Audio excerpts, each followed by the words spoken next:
Okay, men, let's do a video. Let's try a new intro. Okay, men, let's do some thinking. Because that's my goal here, is to try to get everybody to do some thinking. And in general, help change lives.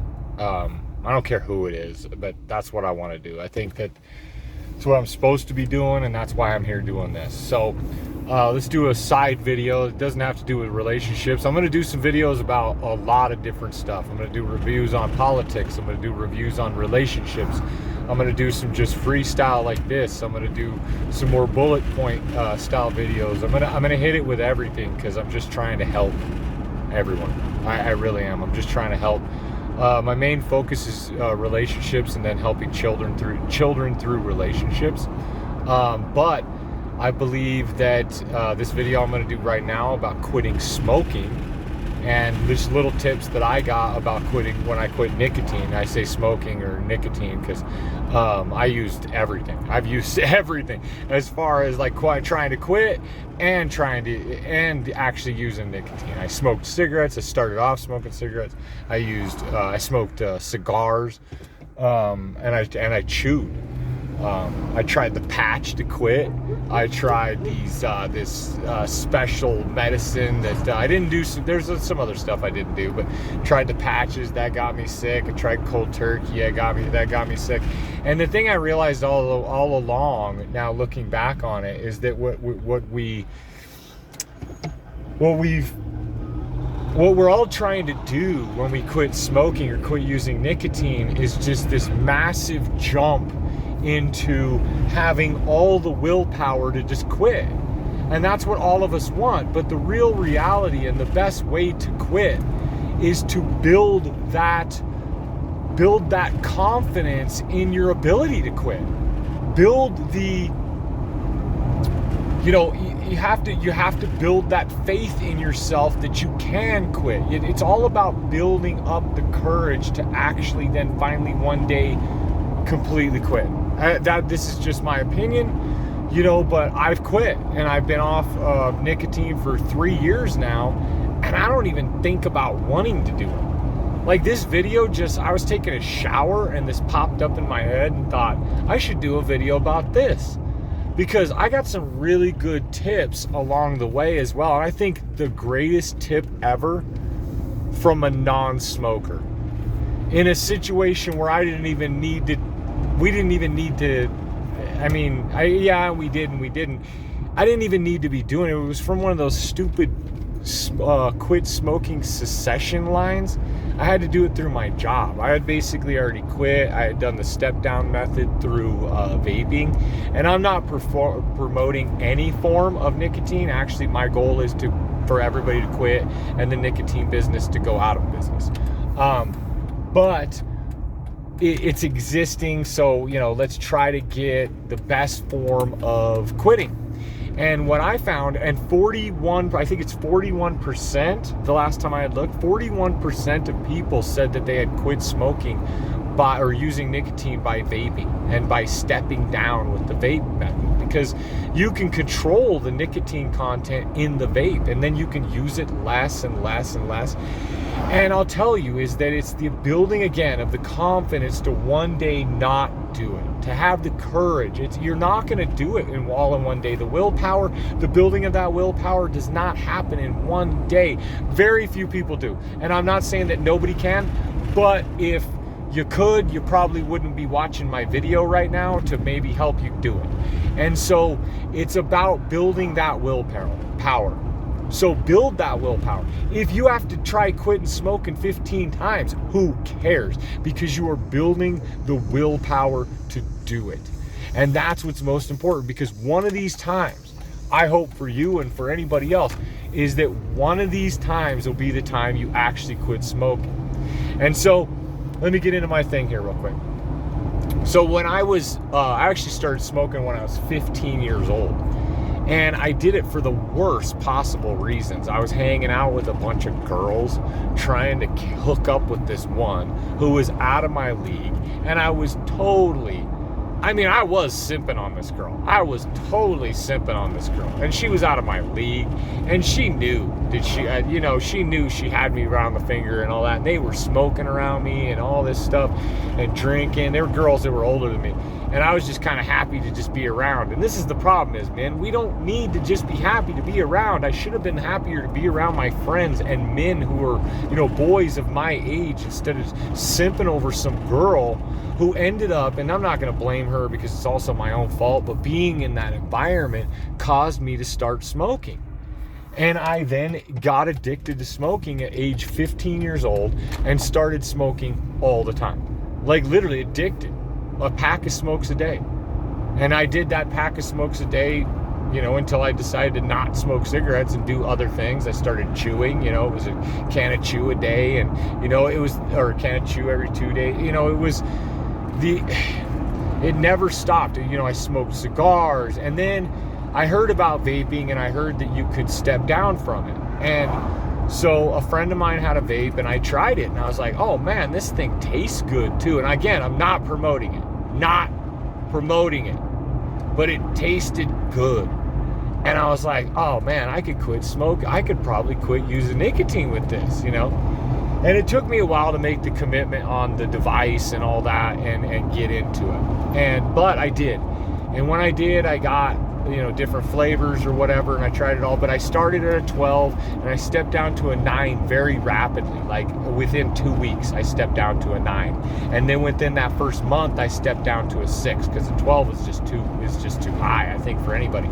And so I stepped down to a 6. And then after 3 months, I was on a 3.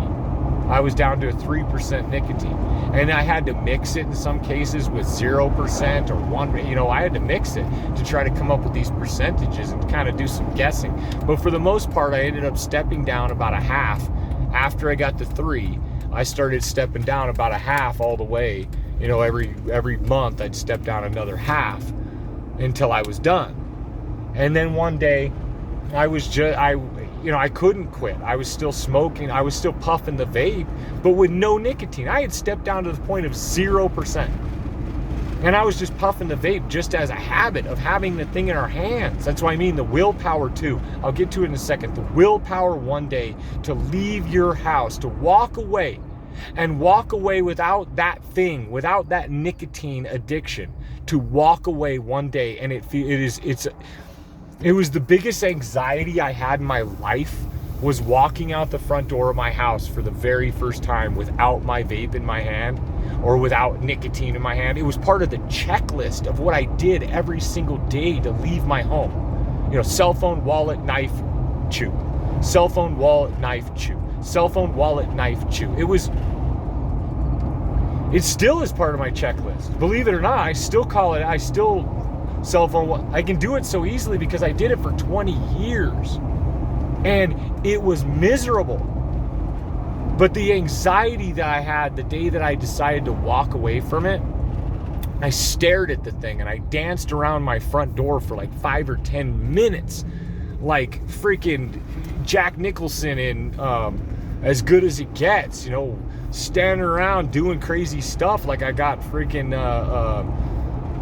some disease or something. I can't think of the disease right now, and I'm not disrespecting anybody with diseases. I'm just saying I was dancing around at my front door like I had Tourette's syndrome or something, or like something was wrong with me, like I was having a seizure. Like I'm dancing around by my front door debating on leaving my house for the very first time ever without that thing. And I did it, and I never thought about it again. I literally walked away from it and I never thought about it again. I got in the car, and then when I got back home and realized that I had, did all that and all the everything to leave and all of that, and then I finally just left, and then I got back home and realized I did it all, the exhilaration and the happiness of the fact that I didn't even want to do it. I didn't even want to touch it again. It was over with. It was over. And the thing I realized the most is that the amount of time that we spend tethered to that thing, the tether that nicotine has on us, is wicked. That is the worst part of it. It tethers you to, if you're a smoker, it tethers you to going outside and hanging out with, or, going outside and sitting with other smokers. It tethers you to smelling like cigarettes. It tethers you to all of these different things that are going on with the addiction of it. A lot of it is time wasted sitting, waiting, or sitting and smoking and not wanting to throw the cigarette out or finish the conversation and then just go back to work. I mean, the productivity that's lost. I mean, the walking, it's the freeness, the freedom of not having this thing is kind of hard to explain. All I can tell you is that it's the greatest feeling in the world. It truly is the greatest feeling in the world. It's one of my greatest accomplishments in my life is quitting smoking, even though smoking to begin with is one of the worst things I ever did. It is so hard, but I built the courage and I built the willpower. Very few people are going to go just cold turkey and it's gone. And I don't encourage that to anybody. I do not encourage that. I encourage a step down method. I'm sorry, it works really well. And now we'll get into the advice. So I had basically already quit, and but my job, I forgot I was getting charged a surcharge for smoke or for using nicotine through my job.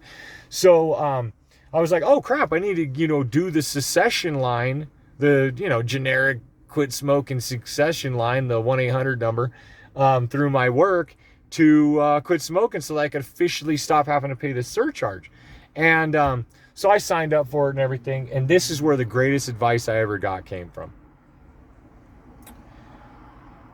And this is where a lot of people love to say, well, do you smoke? Have you ever smoked? I have. And the person that I was talking to did not. But does that matter? We can get good advice from people who don't know. I would suggest to always buffer the information or the knowledge that you get from people, the advice that you get from people, and especially caution away from getting advice from people who don't have the things that you want.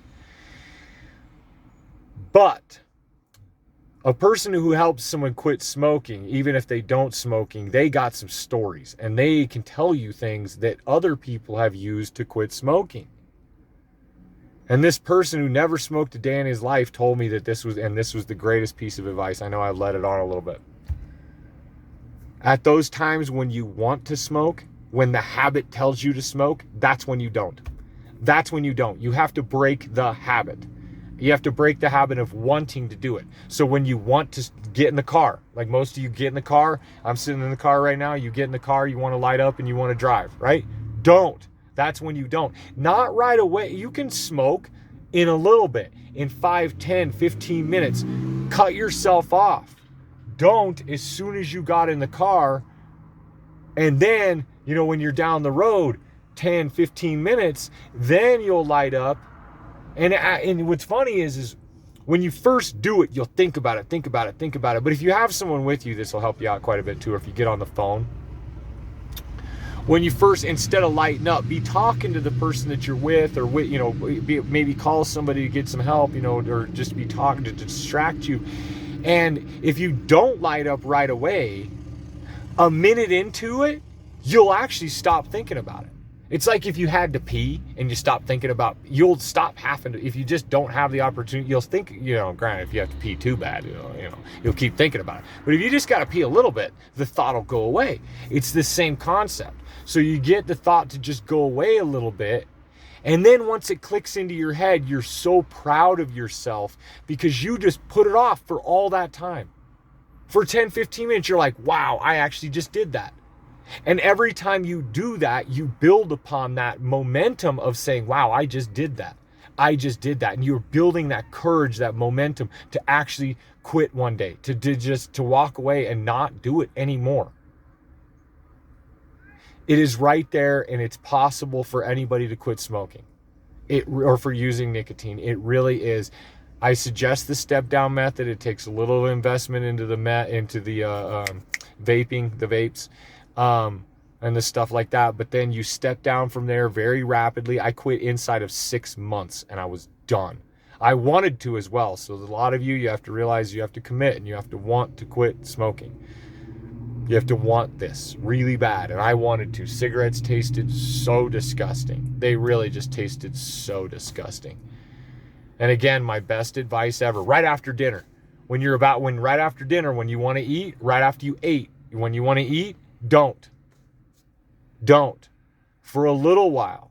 You'll forget about it for a couple minutes, and then once it kicks in the second time, then you can satisfy that urge. And at the same time, you've also satisfied the urge and made yourself proud of the fact that you just put it off for, again, before or after dinner for 5, 10, 15 minutes. And then, whoa, you did it. And you're like, whoa, I forgot about it even. That's the trick of what we're trying to do here, is build it up in your mind to where you just stop one day. You just stop. And it is so hard that final day, but it is so worth it. And I hope that I can help everybody with this video. I hope you watch my videos and you like my videos, and you like and subscribe, and just understand I'm here to help people. I hope that advice helps. You know, as soon as you wake up in the morning, don't smoke a cigarette. Wait for a little bit. Then do it. You'll feel satisfaction in having held off for 10 or 15 minutes, and then you'll feel the double satisfaction of fulfilling it. But then you'll hate it. You'll be like, wow, I just satisfied it, but then I also hate it. I'm just trying to help you all. Hope you like my videos. Like and subscribe, and I'll see you later.